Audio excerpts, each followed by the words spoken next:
नमस्कार, आप देख रहे हैं जनतंत्र टीवी। नवरात्र स्पेशल में आपका स्वागत है और मैं हूं आपके साथ अनुष्का पाठक। हिंदू धर्म का प्रमुख त्योहार नवरात्र की शुरुआत हो चुकी है। चैत्र नवरात्र के शुरू होते ही नए साल का आगमन हो जाता है। नवरात्रि पर देवी पूजन और 9 दिन के व्रत का बहुत महत्व होता है। मां दुर्गा के 9 रूपों की आराधना करने के लिए इन दिनों को सर्वश्रेष्ठ माना जाता है। नवरात्र के पहले दिन मां दुर्गा की पहली रूप मां शैलपुत्री की पूजा की जाती है। नवरात्रों में कलश स्थापना और अखंड ज्योति का भी विशेष महत्व होता है। चलिए जानते हैं आखिर नवरात्र का पहला दिन आखिर खास क्यों है।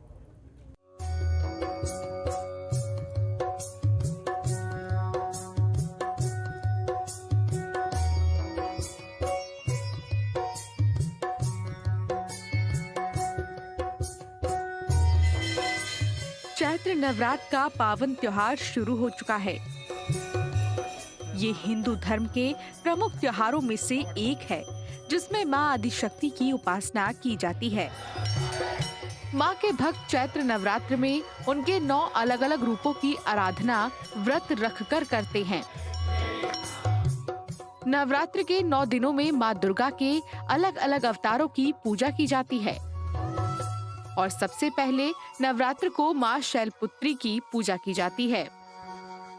शैलपुत्री का मतलब होता है पर्वत की बेटी। मां शैलपुत्री के स्वरूप की बात करें तो मां के माथे पर अर्धचंद्र स्थापित है। मां के दाहिने हाथ में त्रिशूल है और बाएं हाथ में कमल का फूल है। वो नंदी बैल की सवारी करती हैं। कहा जाता है कि अगर मां शैलपुत्री को विधि विधान से पूजा अर्चना करके प्रसन्न किया जाए तो मनवांछित फल की प्राप्ति होती है। आइए अब आपको बताते हैं कि आखिर क्यों मां शैलपुत्री को पर्वत की बेटी कहा जाता है। ऐसा माना जाता है कि मां शैलपुत्री ने पिछले जन्म में दक्ष की पुत्री और भगवान शिव की अर्धांगिनी के रूप में जन्म लिया था। दक्ष ने एक महायज्ञ का आयोजन किया था, जिसमें उन्होंने सभी लोगों के देवताओं को बुलाया, पर महादेव को नहीं बुलाया। फिर भी देवी सती उस यज्ञ में जाने को बेचैन दिखीं, तो महादेव ने उन्हें महायज्ञ में जाने की अनुमति दे दी। महायज्ञ में पहुंची देवी सती ने अपने पिता दक्ष से महादेव के बारे में अपमानजनक शब्द सुने। समस्त देवी देवताओं के बीच अपने पति के अपमान की बातें सुनकर आहत हुई देवी सती ने उसी महायज्ञ में खुद को जलाकर भस्म कर दिया। देवी सती के भस्म होने पर अति क्रोधित हुए महादेव ने उस यज्ञ को ही विध्वंस कर दिया। बताया जाता है कि देवी सती ने ही शैलराज हिमालय की बेटी के रूप में दोबारा जन्म लिया था और उनका नाम शैलपुत्री पड़ा। वैसे तो हर साल नवरात्र आने पर रौनक ही अलग होती है, लेकिन इस बार कोरोना काल के चलते नवरात्रि थोड़ी फीकी रहने का अनुमान है। कोरोना संकट त्योहारों पर असर डाल रहा है और जनतंत्र टीवी भी आपसे अपील करता है कि सोशल डिस्टेंसिंग के साथ घर पर रहकर हाथों को सैनिटाइज करते हुए ही त्योहारों को मनाएं।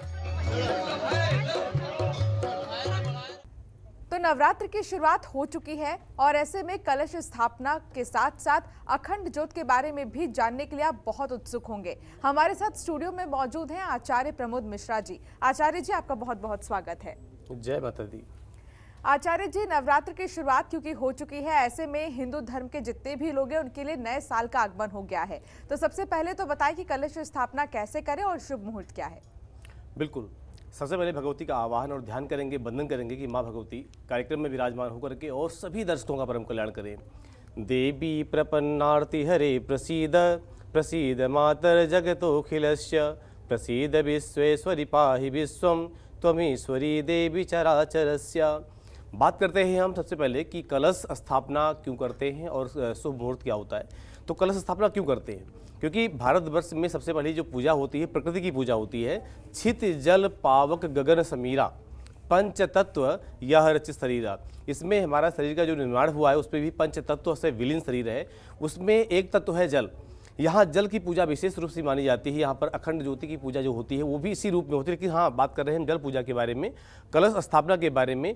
तो यहाँ पर कलश पूजन में यानी जल में हम सर्वसुधि आदि जो सामग्रियाँ डालते हैं, जल का पूजन करते हैं, कलश का पूजन करते हैं। उससे पहले हम तैयारी क्या करते हैं कि जो है अगर संभव हो पाए तो मिट्टी को लेकर के, मिट्टी और रेत को मिला करके और धरती पर सबसे पहले मिक्स करके और उसमें जौ का रोपण करें, हल्का गीला पानी डाल करके और एक ढेरी बनाएं।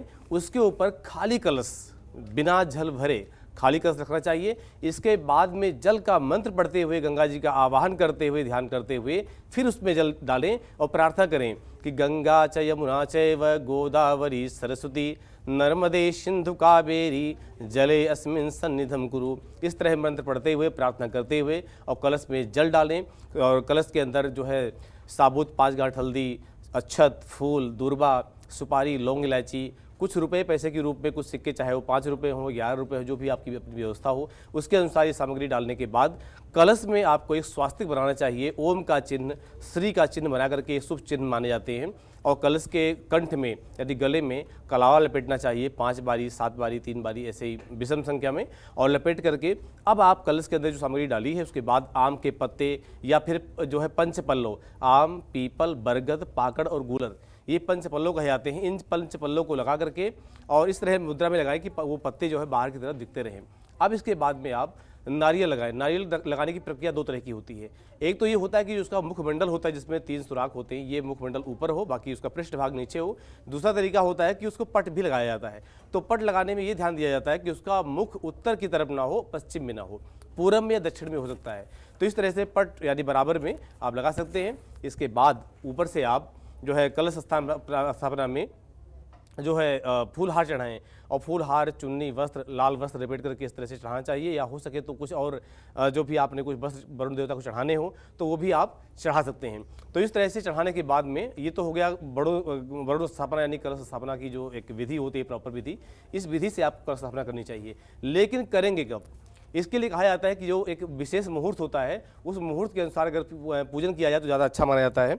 यहाँ पर कहते हैं कि जो है सुबह 5:58 से प्रारंभ होकर के और 10:14 का ये विशेष मुहूर्त है जो सुबह प्रातःकाल का मुहूर्त है। इस मुहूर्त में आप घट स्थापना किसी सुयोग्य ब्राह्मण को बुला करके, या अगर आपको ज्ञात है इस बारे में, आपको विधि जानकारी आपको अच्छी है तो आप स्वयं भी इस स्थापना कर सकते हैं। इसके बाद मान लिया इस समय पे आप नहीं कर पाए, यानी 10:14 से पहले और 5:58 के बीच में आप नहीं कर पा रहे हैं, तो आप दूसरा मुहूर्त भी आप सुन सकते हैं। उसका नाम है अभिजीत मुहूर्त। अभिजीत मुहूर्त का जो समय है, जो उसका टाइम टेबल है, वो है 11:56 से लेकर के 12:47 का टाइम है। इस बीच में आप घट स्थापना तरीके से कर सकते हैं। जो विधि आपको बताई है इस विधि से करें। भाव क्या होता है? भगवान नारायण का ही एक रूप है जिसको कहते हैं वरुण देव। ये नील वर्ण के हैं, नील अति नील गति, नील घनश्याम। भगवान नील रूप में विराजमान होते हैं क्योंकि जो जल की राशि होती है और एकत्र राशि होती है तो वो नीले रंग की दिखाई देती है, यानी भगवान नारायण का ही रूप होता है जो वरुण देवता के रूप में विराजमान होता है। तो आप उस जो जौ की ढेरी रहेगी उसी के ऊपर कलश स्थापन करेंगे। और ध्यान दें कि अगर जौ बोते समय जो है उसमें कीड़े लगे हों, ऐसी कुछ चीज़ें ना हो, तो ये सब थोड़ा ध्यान दिया जाता है जिससे कि जो उगने में दिक्कत ना आए और आपके मन में कोई संशय ना आए। इसलिए विधि विधान से, श्रद्धा भाव से आप घट स्थापना करें। और घट स्थापना की विधि, ये नियम मैंने बताया, इस तरीके से आप करेंगे तो बड़ा अच्छा इसका महत्व होता है और इसकी विधि शास्त्रों में बड़ी उत्तम बताई गई है। जी बिल्कुल। तो घट स्थापना को लेकर आचार्य जी बता रहे हैं कि आखिर क्या कुछ महत्व होता है कलश स्थापना का। लेकिन आचार्य जी, कलश स्थापना के साथ साथ अखंड ज्योत का भी बहुत ज़्यादा महत्व होता है, उसके बारे में कुछ बताएं। और अखंड ज्योत किस चीज़ में हम जला सकते हैं? मिट्टी के दीप में, या कई सारे लोग पीतल के दीप में भी जलाते हैं, तो कौन सा ज़्यादा सही रहेगा? बिल्कुल, देखिए नियम के अनुसार देखा जाए तो मिट्टी का भी उपयोग कर सकते हैं, लेकिन मिट्टी ऐसी व्यवस्था उसकी होनी चाहिए पहले वो तेल में भीगी हो या घी में भीगी मिट्टी हो, नहीं तो वो फिर वो लीकेज करने लगती है या सूखने लगती है।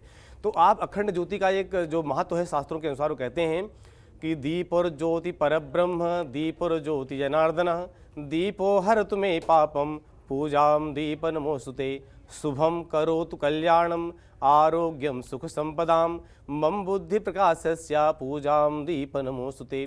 इस तरह प्रार्थना की जाती है। और ये भी इसका एक महत्व है क्योंकि दीपर ज्योति परब्रह्म, दीप ज्योति ब्रह्म के अवतार के रूप में माने जाते हैं। साक्षात नारायण का एक अंश है जिसको अग्नि रूप में पूजा भी जाता है और अग्निदेव भगवान नारायण के अंश हैं। तो यहाँ पर अखंड ज्योति जलाई जाती है। साथ साथ विशेष कर्मों में, जब भी प्राचीन परंपरा में जब भी घर में कोई शुभ कार्य होता है, जब भी कोई विशेष कार्य होता है, चाहे वो किसी प्रकार का कार्य हो, उसमें दीप ज्योति का एक महत्व होता है और अखंड ज्योत का अपना अलग ही महत्व होता है। भाई जब माँ विराजमान घर में हो रही हैं, लगातार 9 दिन उनकी लगातार दिन और रात्रि मिलाकर पूजा हो रही है, उस समय जब अखंड ज्योति उनके सामने विराजमान रहेगी और अखंड ज्योति जलेगी तो वो घर एक वातावरण, सकारात्मक वातावरण से परिपूर्ण हो जाता है। घर में किसी प्रकार की कोई नेगेटिव एनर्जी नहीं रहती, कोई नकारात्मक ऊर्जा वहाँ प्रवेश नहीं करती। घर एकदम सकारात्मक हो जाता है, घर एकदम देवमय हो जाता है, देवीमय हो जाता है, देवीमयम जगत, इस तरह कहा भी गया है।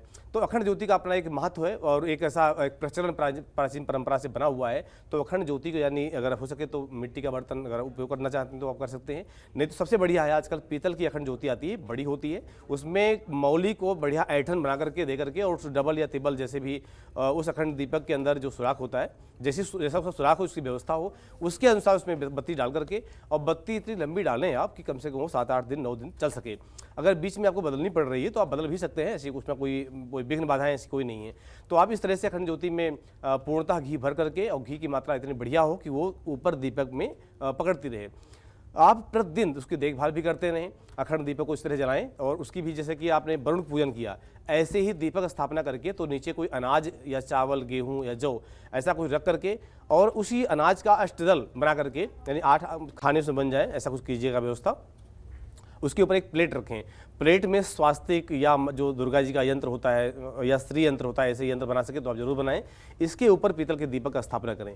पुनः जब उसको आप जलाने के बाद उसकी पूजा करें, जो भी धूप दीप अक्षत फूल से उसकी पूजा करके, नैवेद्य से पूजा करके और दीप देवता को फिर प्रणाम करें। और यहाँ पर गुरु भगवान का भी ध्यान किया जाता है क्योंकि गुरु की एक ऐसी ज्योति उस दीपक में भी विराजमान होती है। यहाँ प्रार्थना करते हैं कि ध्यान मूलम गुरु मूर्ति, पूजा मूलम गुरुपदम, मंत्र मूलम गुरुर्वाक्यम, मोक्ष मूलम गुरु कृपा, कर कलित कपाला कुंडली दंड पाणिर, तरुण तिमिर नील ब्याल यज्ञोपवीति, क्रतु समय सपरिया विघ्न विक्षेद हेतुर, जयत बटगुनाथा सिद्धिदा साधका नाम। इस तरह प्रार्थना करते हुए दीप देवता की पूजा करें और अखंड दीप की स्थापना करें।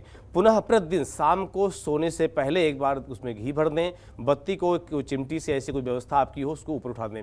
ध्यान दें कि एक दीपक आपकी ऐसी व्यवस्था अलग से रहे जो उस अखंड दीपक से उस दीपक को जला लेना चाहिए, जिससे कि मान लिया किसी कारण बस उस दीपक पे मतलब आपकी गलती से या वैसे भी दीपक शांत हो जाए तो कम से कम वो अखंड दीपक दूसरे दीपक में विराजमान रहे जिससे आप जला सकें उन्हें। ऐसी व्यवस्था करके आप चलेंगे तो आपका अखंड दीपक अखंड ही रहेगा, उसमें बीच में कोई ऐसी बाधा नहीं आएगी। तो दीपक की वैसे पूजा करते हुए अपने नियमानुसार 9 दिन तक उसकी पूजा करते रहें, आगे बढ़ते रहें। जी बिल्कुल। तो आखिर अखंड ज्योत का क्या महत्व है, आखिर कैसे आप दीप जलाकर माँ दुर्गा को प्रसन्न कर सकते हैं, आचार्य जी बता रहे थे। आचार्य जी, लेकिन नवरात्रों की शुरुआत क्योंकि अब हो चुकी है, पहला दिन है, तो ऐसे में ये भी बताएं कि इस बार माँ दुर्गा की सवारी क्या है।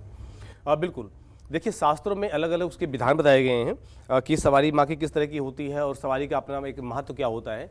तो कई बार माँ हाथी का सवारी करके आती हैं, कई बार नाव की सवारी होती है। तो यहाँ पर मंगलवार को माँ विराजमान हो रही हैं। ऐसा माना जाता है कि जब मंगलवार को माँ विराजमान होती हैं और मंगलवार से नवरात्रि प्रारंभ होता है, वो भी कौन सा नवरात्रि, चैत्र नवरात्रि।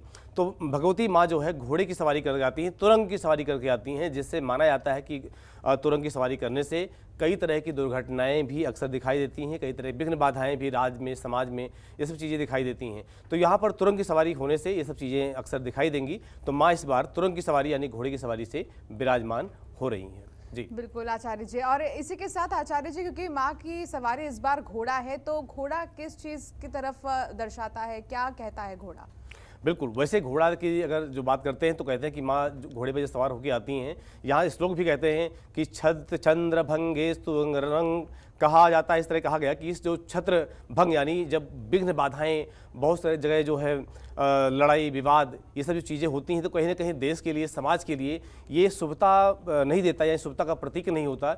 इसलिए कहीं ना कहीं उथल पुथल और बहुत सारे लड़ाई झगड़े, युद्ध के आसार भी रहते हैं, पड़ोसी देशों के बहुत सारे युद्ध के आसार रहते हैं। तो ये संकेत जो है घोड़े की सवारी दे रही है। तो यहाँ पर ये भी कह सकते हैं कि प्राकृतिक जो है आपदाएं, प्राकृतिक विपदाएं भी जो है बहुत सारी देखने को मिल सकती हैं। जी बिल्कुल आचार्य जी, क्योंकि आज पहला दिन है और ऐसे में हर कोई ये जानने के लिए बहुत ज़्यादा उत्सुक है कि पूरे 9 दिन किस माता की पूजा की जाती है और कैसे करें।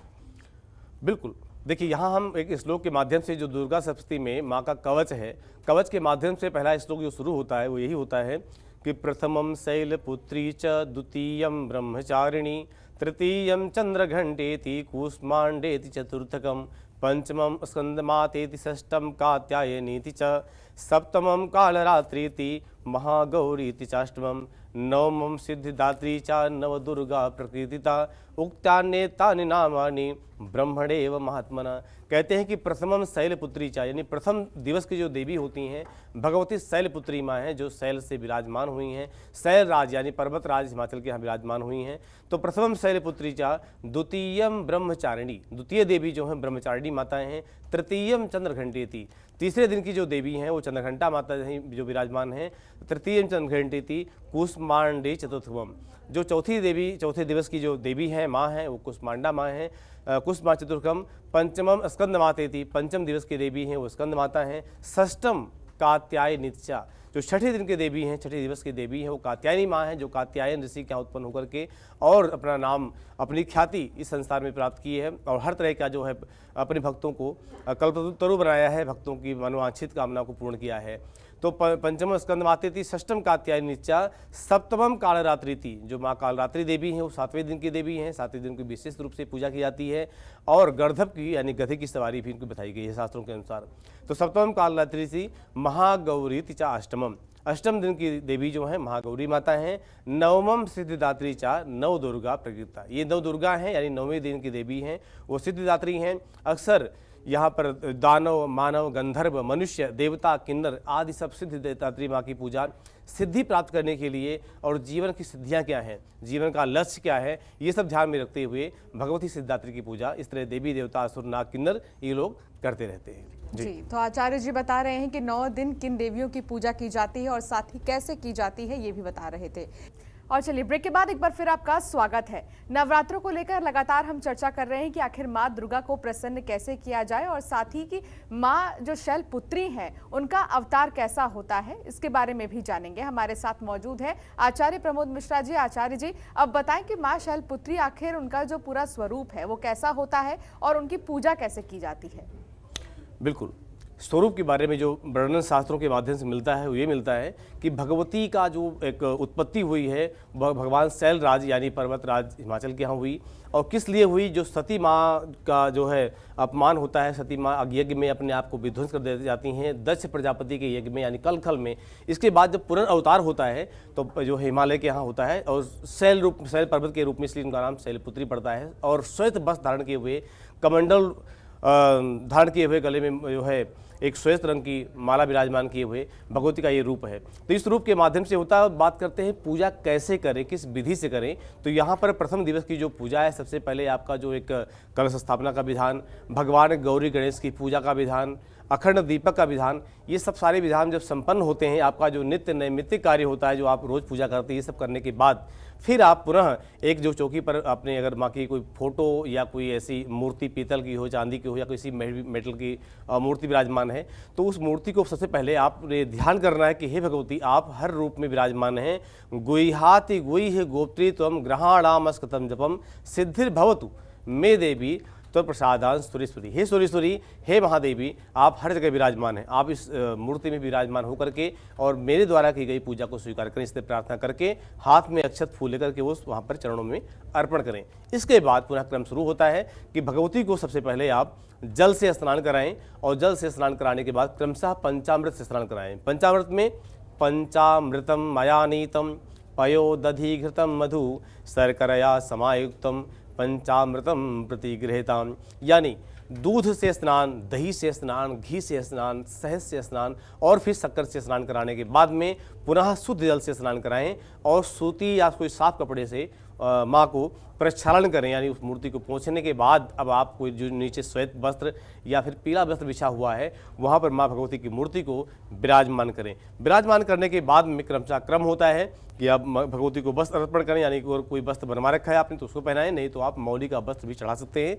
उपरांत गंध यानी चंदन, चंदन चढ़ाने के बाद में चंदन लगाएं भगवती के मस्तक पर। इसके बाद में अक्षत, यहाँ पर मंत्र क्या पढ़ा जाता है कि चंदनश्याम महत्पूर्णम पवित्रम पापनाशनम आपदा हरते नित्यम लक्ष्मी तिष्ठति सर्वदा आदित्या वशो रुद्रा विश्वे देवा मृदुगणः तिलकंते प्रयक्षन्तु धर्म कामार्थ सिद्धे।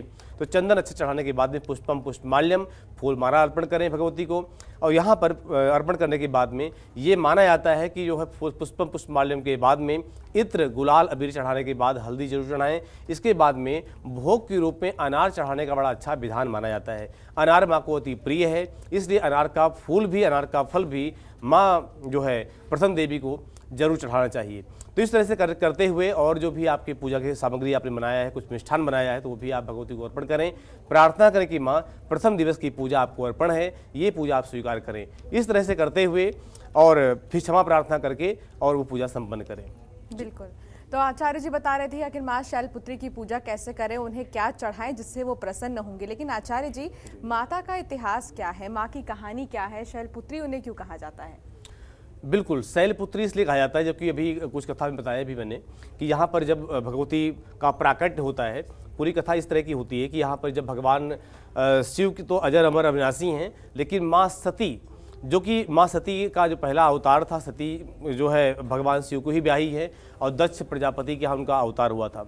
दोबारा जब उनका यज्ञ में विध्वंस होती हैं और पुनर्जन्म जब होता है तो यहाँ पर माँ नैना के यहाँ और माँ हिमाचल के यहाँ इनका जन्म होता है। दोबारा जन्म होता है तो यहाँ पर अलग अलग रूप जो माँ के 108 नाम आते हैं, 108 नामों में भी अलग अलग उनके रूप और विधि बताई गई है कि किस लिए उनका अवतार हुआ, 108 नाम क्यों उनके प्रचलित हैं। तो यहाँ पर प्रथम रूप जो शैलपुत्री का रूप आता है, शैलराज यानी पर्वतराज, हिमाचल के यहाँ जन्म होने से उनका शैलपुत्री नाम पड़ता है। और यहाँ पर उस रूप में जब वो तपस्या करने लगती हैं तो नारद जी समझाते हैं, कहते हैं कि इस संसार में विष्णु के सिवाय दूसरा कोई और वर्ण करने योग्य तुम्हारे लिए नहीं है। लेकिन माँ कहती हैं कि मेरे लिए, मैंने जन्म से ही नारद जी को गुरु मान लिया है और नारद जी ने ये कह दिया है, नारद जी ने कहा था कि तुम्हारे जो अविनाशी हैं, अजर अमर अविनाशी भगवान शिव ही तुम्हारे पति रूप में होंगे और दूसरा कोई और नहीं होगा। तो माँ शैलपुत्री उन्हीं की तपस्या करती हैं और शैल पर बैठ कर तपस्या करती हैं, इसीलिए इनका आदिकाल से नाम शैलपुत्री ही कहलाया। और शैलपुत्री मतलब शैल के यहाँ इनका जब अवतार हुआ और बाद में तपस्या करके भगवान शिव को ही ब्याही जाती हैं। तो ये इनकी एक कथा की रूप में कथा है कि हाँ, जो शैलपुत्री रूप माँ का उत्पत्ति, साथ में वरदान पाना, भगवान शिव से विवाह होना आदि कथाएं इस रूप से प्रचलित हैं। जी बिल्कुल। तो शैलपुत्री की कहानी आखिर क्या कुछ है, ये आचार्य जी आपको बता रहे थे। आचार्य जी अब बताएं कि माँ शैलपुत्री की जब पूजा की जाती है तो कौन सी सावधानियां हैं जो हमें बरती जानी चाहिए? बिल्कुल, देखिए, एक तो शास्त्र कहता है कि भाई शुद्धता, स्वच्छता का सबसे बड़ा एक महत्व होता है जो कि बहुत ध्यान रखना चाहिए। साथ साथ मनसा वाचा कर्मणा, मन से, वचन से और कर्म से आपको धर्ममय होना चाहिए। ये सावधानी है कि हाँ, आपका मन धर्ममय हो, अधर्ममय या किसी प्रकार का कोई ऐसा विकार मन में बिल्कुल ना आए। शास्त्र कहते हैं कि हाँ, पूजा करते समय ऐसी कोई जो है बातें मन में ना आए या किसी की चुंगली या किसी की बातें आपको मन में, अपने विचारों में बिल्कुल नहीं लानी चाहिए। ऐसा करना एक बहुत बड़ी सावधानी मानी जाती है। साथ साथ पूजा के दौरान, पूजा से पहले भी किसी पराये अन्न का, पराये जल का आपको पोषण नहीं करना चाहिए, नहीं देना चाहिए। और जब आप पूजन करने बैठें तो आपका आसन जरूर हो, बिना आसन के आप पूजा न करें, ये भी बहुत बड़ी सावधानी होती है। क्योंकि जब आप बिना आसन की पूजा करते हैं, आपका शरीर धरती से जो टच होता है, स्पर्श होता है, तो आपके द्वारा जो ऊर्जा बनती है, ऊर्जा धरती माँ उसको खींच लेती हैं। इसलिए भी सावधानी होती है। मस्तक पर तिलक जरूर लगा हो। आपका वस्त्र जो आप धारण करते हैं वो वस्त्र में काला और नीला वस्त्र प्रथम दिवस की पूजा में बिल्कुल नहीं होना चाहिए, क्योंकि शैलपुत्री है, श्वेत वस्त्र में है, तो आप भी श्वेत वस्त्र या फिर पीला वस्त्र धारण करके, या फिर एक रानी कलर का वस्त्र होता है जो अनार के दाने जैसा होता है, ये रंग बहुत अच्छा माना जाता है देवी की पूजा के लिए। तो आदि सब सावधानियाँ होती हैं जिसके माध्यम से आप भगवती की पूजा करते हुए सावधानियों को रख सकते हैं। साथ साथ जो भी आप भगवती को वस्त्र पहना रहे हैं, जो भी वस्त्र आपने पहले दिन पहनाया है, प्रयास करें उसको दोबारा न पहनाएं। बेशक आपको मोली चढ़ाना पड़ता है, आप चढ़ाइए, लेकिन वस्त्र बदलते रहें। और पूजन सामग्री जो भी आप भोग लगाते हैं, भोग का प्रसाद इधर उधर वितरण जो है बर्बाद ना हो, वो कहीं आप वितरण कर सकते हैं, बांट सकते हैं, स्वयं ले सकते हैं, परिवार में भी आप उसको दे सकते हैं। तो इस तरह से मन से, वचन से, कर्म से एकदम तत्पर रहना चाहिए भगवती के चरणों में। ऐसा रखते हैं अपने आप को आप, तो आपकी पूजा बहुत अच्छी तरीके से सफल होती है। जी बिल्कुल आचार्य जी। और आचार्य जी, 9 दिन व्रत रखने का भी एक खास महत्व होता है और कहा जाता है कि व्रत रखने से जो भी मनोकामनाएं हैं वो माँ दुर्गा पूरा कर देती हैं। लेकिन अगर जो लोग व्रत पूरे 9 दिन नहीं रख पाते हैं तो क्या वो बिना व्रत रखे भी पूजा कर सकते हैं? बिल्कुल। देखिए, देवी देवता कोई भी हैं, व्रत रखने का जो विधान होता है, विधान ये होता है कि आप नवरात्रि, इसका नाम ही है नवरात्रि, यानी नवरात्रि तक पूर्ण करें, 10वें दिन इसका पारण किया जाता है। अक्सर कई बार लोग ऐसा भी करते हैं कि जो है व्रत तो रखते हैं, लेकिन कई बार की भी अष्टमी पूजन किया और इसके बाद उसी दिन कन्या पूजन करके और उसी दिन भोजन करना शुरू कर देते हैं। ऐसा बिल्कुल नहीं करना चाहिए। नवरात्रि में नवरात्रि संपन्न करने के बाद में 10वें दिन पारण करने का विधान होता है, वो भी दशमी हो, एकादशी न लगने पाए। अगर एकादशी लग जाती तो ऐसा माना जाता है पूर्ण क्षय हो जाता है, इसलिए नवरात्रि का व्रत रखें। दूसरी बात यह है कि मान लिया आप नवरात्रि व्रत नहीं रख सकते हैं तो आपको द्वितीया या अष्टमी, द्वितीया और अष्टमी रखना चाहिए। अगर आप ऐसा भी नहीं कर सकते हैं तो आप सिर्फ मन से, वचन से, कर्म से और नियम से भगवती की पूजन करें, आराधना करें और भगवती के दुर्गा सप्तशती में दिए गए मंत्र, स्तोत्र आदि का पाठ, मंत्रों का जप करना, साथ साथ मन भगवती के चरणों में लगा के रखना और सात्विक आहार, तामसी आहार किसी प्रकार का कोई आप ग्रहण न करें और मन को उस भगवती के चरणों में लगा के रखें। ऐसा भी आप कर सकते हैं। बिल्कुल आचार्य जी बता रहे हैं कि आखिर कैसे व्रत रखना है और कैसे स्वच्छता के साथ माँ दुर्गा की पूजा करनी है। तो ऐसे में आगे भी हम बातचीत करेंगे आखिर राशियों के हिसाब से कैसा आपका पूरा ये साल रहने वाला है, क्योंकि हिंदू धर्म के अनुसार चैत्र नवरात्र से ही एक नए साल की शुरुआत होती है। तो आप बने रहिए, एक छोटे से ब्रेक के लिए रुकना होगा, एक छोटा सा ब्रेक, फौरन हाजिर होंगे।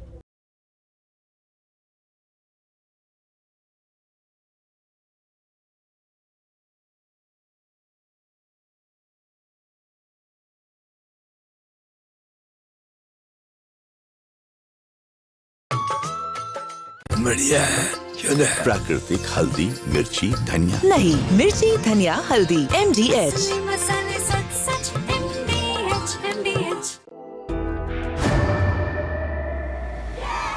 डॉक्टर ऑर्थो आपको देता है दर्द से पूरी आजादी, एक भरपूर जिंदगी। ये कोई टेम्परेरी पेन किलर नहीं, आयुर्वेदिक औषधि है। आपके घर के खाने में रेस्टोरेंट जैसा स्वाद ले आए MDH का कढ़ाई पनीर मसाला। पनीर को क्या मस्त बना डाला।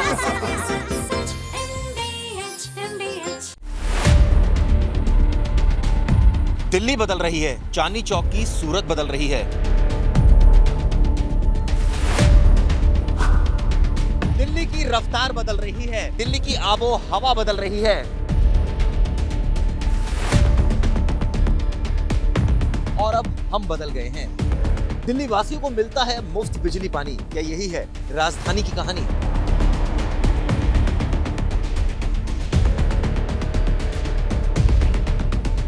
अब नहीं छूटेगी कोई खबर, रहेगी हर एक खबर पर नजर। देखिए मेरे साथ दिल्ली बुलेटिन नए अंदाज और नए तेवर में, सिर्फ जनतंत्र टीवी पर।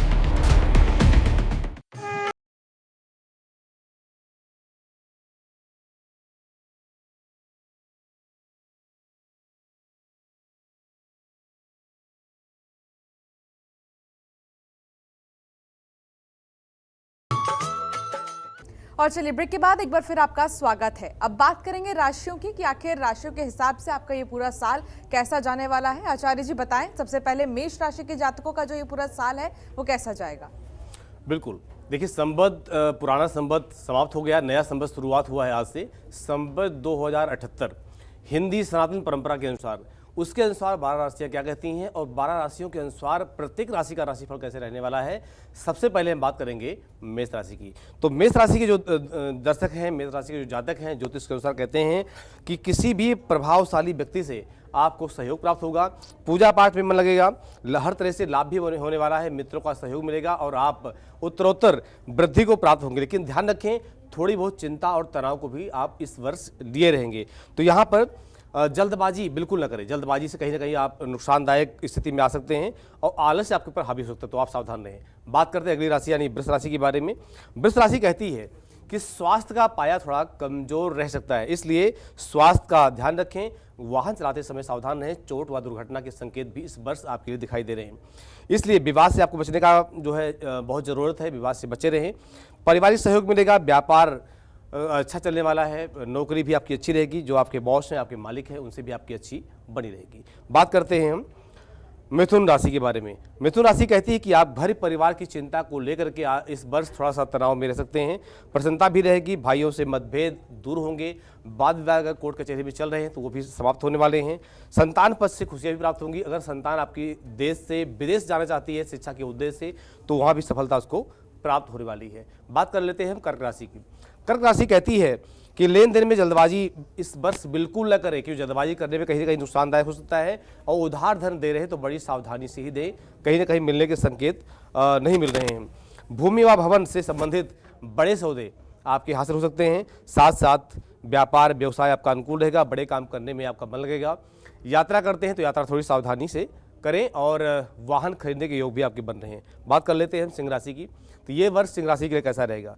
वर्ष कहता है कि रचनात्मक कार्य आपके सफल होंगे। किसी प्रबुद्ध व्यक्ति से के मिलने से आपका यह वर्ष बहुत ही अच्छा होने वाला है। पारिवारिक सदस्यों के साथ बहुत आनंददायक समय बीतेगा। साथ साथ घर बाहर से आपकी प्रसन्नता रहेगी। पिकनिक मनाने में या कहीं तीर्थ यात्रा में भी आप जा सकते हैं, ऐसे भी शुभ अवसर आपको प्राप्त होंगे। बात कर देते हैं कन्या राशि की। कन्या राशि कहती है कि आर्थिक मेहनत से आपका बहुत समय अच्छा रहने वाला है। विवाद से कुछ क्लेश होंगे। जल्दबाजी से कोई महत्वपूर्ण निर्णय आप बिल्कुल ना लें, ऐसा कहीं ना कहीं नुकसानदायक हो सकता है। दूसरों की बातों में आने से पहले 10 बार आपको सोचना चाहिए। और साथ साथ अगर आप वाहन ले रहे हैं या कोई लोहे की चीज़ खरीद रहे हैं तो आप अपनी जन्म कुंडली के माध्यम से अपने ग्रह गोचर को जरूर दिखाएं, तभी आप कोई नया निर्णय लें। बात कर लेते हैं अगली राशि की, यानी तुला राशि के बारे में। तुला राशि कहती है कि ये वर्ष आपके लिए बहुत ही अच्छा रहने वाला है। सामाजिक कार्य में मन लगेगा, दूसरों की सहायता भी आप कर पाएंगे। मान सम्मान में वृद्धि होगी। पारिवारिक यात्रा भी अच्छी रहेगी। परिवार के साथ कहीं बाहर जाना चाहते हैं तो आपकी सफलता प्राप्त होगा। साथ साथ झंझटों में आपको नहीं पड़ना चाहिए। ईर्ष्यालु व्यक्ति से आपको दूर रहना चाहिए। जो नकारात्मक सोच वाले व्यक्ति ऐसे लोगों से भी आपको दूरी बना करके रखना चाहिए। बात कर लेते हैं हम वृश्चिक राशि से।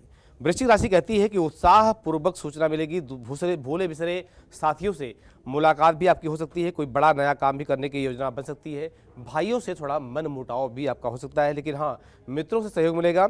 बुद्धिमान लोगों से मुलाकात होगी और उन बुद्धिमान लोगों की मुलाकात से आपका जीवन बहुत आगे बढ़ सकता है। बात कर लेते हैं हम धनुराशि की। धनुराशि क्या कहती है? धनुराशि कहती है कि यात्रा मनोरंजक रहेगी। भेंट व उपहार की प्राप्ति भी इस वर्ष आपको ज़्यादा ही हो सकती है। साथ साथ साझेदारी में कोई व्यापार कर रहे हैं तो बड़ी सावधानी से करें। उसमें कहीं ना कहीं घटना घटने के योग भी दिखाई दे रहे हैं। आपका साझेदार व्यक्ति आपको धोखा दे सकता है। वरिष्ठ जनों की सलाह अगर आप लेते हैं तो आपके लिए बहुत ही अच्छा रहेगा। साथ साथ आय आपकी अच्छी बनी रहेगी। कार्य आपके बेहतर इस वर्ष होने वाले हैं। बात कर लेते हैं मकर राशि की। मकर राशि क्या कहती है? अनावश्यक जोखिम आपको मोल नहीं लेना चाहिए। किसी अच्छे व्यक्ति के सहयोग से आपका जीवन सुदृढ़ हो सकता है। साथ साथ सेहत को आपको प्राथमिकता देनी चाहिए। जोखिम व जमानत के कार्य जो है आपको टाल देना चाहिए, वो लेना ठीक नहीं है। महत्वपूर्ण निर्णय लेने का समय भी है। चिंता व तनाव में थोड़ा बहुत आप रह सकते हैं। व्यापार आपका आपके अनुकूल रहने वाला है। बात कर लेते हैं हम कुंभ राशि की। कुंभ राशि कहती है मनोरंजन यात्रा आपकी बहुत अच्छी रहने वाली है और डूबी हुई रकम इस वर्ष आपको मिलने की पूरी उम्मीद दिखाई दे रही है। आपके लिए प्रसन्नता रहेगी। मित्रों के साथ आपका समय अच्छा बीतेगा। व्यस्तता के चलते थोड़ा स्वास्थ्य में लापरवाही आप कर सकते हैं कि अगर ध्यान देंगे तो अच्छा रहेगा। साथ साथ व्यापार व्यवसाय से आपका लाभ अच्छा मिलेगा। आपका मित्र भी आपके सहयोग करेंगे।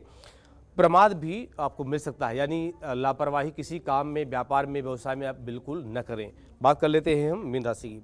मीन राशि कहती है कि घर परिवार का साथ, एक सपोर्ट, मित्र का सपोर्ट आपको इस वर्ष अच्छा मिलने वाला है। मान सम्मान भी अच्छा रहेगा। आपके द्वारा बनाई गई योजना फलीभूत रहने वाली है।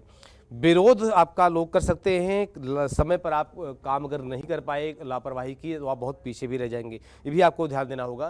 लेकिन स्वास्थ्य को बिल्कुल आप न नकारें। स्वास्थ्य में विशेष ध्यान दें। स्वास्थ्य आपका कहीं ना कहीं नेगेटिव हो सकता है। मित्रों का सहयोग भी आपको प्राप्त होगा। जी, तो ये राशियों के हिसाब से आचार्य जी बता रहे थे कि ये जो पूरा वर्ष है वो कैसा रहने वाला है आपका और कौन सी चीज़ें हैं जिन पर आपको ध्यान देने की ज़रूरत है। आचार्य जी, सवाल ये भी है कि माँ दुर्गा की पूजा करने के समय कौन सा वो मंत्र है जो सबसे ज़्यादा अच्छा होगा? बिल्कुल, देखिए, दुर्गा सप्तशती में 700 श्लोक हैं। सप्तशती उसका नाम है। सप्तशती यानी 700 श्लोक हैं। 700 श्लोकों में से एक एक श्लोक, एक एक मंत्र अनन्य है और उनकी अपनी एक अलग छवि है, अलग एक महत्व है, अलग एक ऊर्जा है। लेकिन कुछ मंत्र आपको बताऊंगा जिसके माध्यम से आपको एक अपना कल्याणकारक एक अनुभव भी होगा। जैसे कि अगर आप चाहते हैं स्वयं कल्याण के लिए हर तरह से कल्याण करना चाहते हैं तो सबसे एक बढ़िया मंगल श्लोक है, जब हर किसी की बाड़ी पर होता है, सर्व मंगल मंगल्ये शिवे सर्वार्थ साधिके शरण्ये त्र्यंबके गौरी नारायणी नमोस्तुते। इस मंत्र को इसका जप करके 108 बार रुद्राक्ष की माला से या लाल चंदन की माला से या फिर तुलसी की माला से जप करके आप सभी प्रकार से मंगल कल्याण कर सकते हैं। दूसरा मंत्र आपको बताने जा रहा हूँ जो शरणागति के लिए, अगर आप भगवती की शरणागति चाहते हैं कि माँ की शरणागति आपको प्राप्त हो, तो मंत्र है शरणागत दीनार्थ परित्राण परायणे सर्वस्यार्ति हरे देवी नारायणी नमोस्तुते। इस शरणागति का मंत्र है। इस मंत्र को आप जप करके शरणागति प्राप्त कर सकते हैं। सौभाग्य प्राप्ति के लिए अगर किसी कन्या का विवाह नहीं हो रहा है, विवाह में बाधाएं आ रही हैं, किसी कारण से बाधाएं हों, बेशक वो अगर आंशिक मंगलिक है तो भी इस मंत्र के माध्यम से वो सौभाग्य प्राप्ति कर सकती है। मंत्र ये अर्गला स्तोत्र का है, जिसमें मंत्र कहता है कि देहि सौभाग्यम आरोग्यम देहि में परमं सुखम रूपम देहि जयम देहि यशो देहि दुसो जहि। इस मंत्र के माध्यम से सौभाग्य प्राप्ति होती है, विशेष कन्या के लिए। किसी लड़के का यानी किसी जो है बच्चे का विवाह नहीं हो रहा है, जो है विवाह में बाधा आ रही है, तो वो चाहता है कि हमारे अनुकूल पत्नी की प्राप्ति हो, तो ये मंत्र भी अर्गला स्तोत्र का ही मंत्र है, अंतिम मंत्र है। मंत्र कहता है कि पत्नी मनोरमाम देहि मनोवृत्तानुसारिणीम तारिणीम दुर्ग संसार सागरस्य कुलोद्भवाम। यहाँ पर मंत्र में बड़ी अच्छी सुंदर प्रार्थना माँ से की गई है। इस मंत्र को भी आप जप करके जो है मनवांछित पत्नी प्राप्ति आप कर सकते हैं। बड़ा अच्छा मंत्र माना जाता है।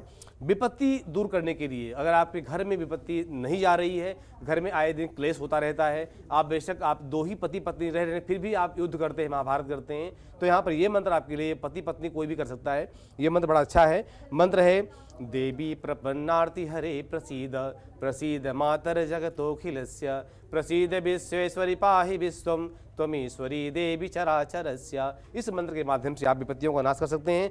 अगर घर से रोग पीछा नहीं छोड़ रहा है, घर में कोई न कोई व्यक्ति बीमार रहता है, बराबर रोग मुक्त होता ही नहीं है, तो आपको क्या करना चाहिए? ये दुर्गा सप्तशती का मंत्र आपके लिए बहुत अच्छा काम आएगा। ये मंत्र है रोगान शेषान अपहंसि तुष्टा रुष्टा तु कामान शकलान अभीष्टान त्वामासितानाम न विपन्नराणाम त्वामासिताया श्रेताम प्रयांति। इस मंत्र को करके आप रोग मुक्त हो सकते हैं। रोग कितना भयानक हो, कितना विकट हो, लेकिन अगर आप नवरात्रि में पहले दिन से लेकर के और अंतिम दिन तक यानी नवरात्रि संपन्न करने के बाद में रोज जितना आपसे अधिक से अधिक समय हो सके, 5 माला 11 माला 21 माला जो भी आपसे हो सके, आप इस मंत्र का जप करें और अंतिम दिन यानी नवरात्रि की 9वीं की रात्रि में किसी योग्य ब्राह्मण को बुला करके उसके माध्यम से आप यज्ञ करवाएं, हवन करें। हवन में उचित सामग्री हो, तिल जौ चावल बाकी और जो सामग्रियां होती हैं लेकर के, और आप हवन करते हैं तो आप जो है रोग मुक्त हो सकते हैं। कैसा भी भयानक रोग हो, आपका पीछा नहीं छोड़ रहा है, तो आप रोग मुक्त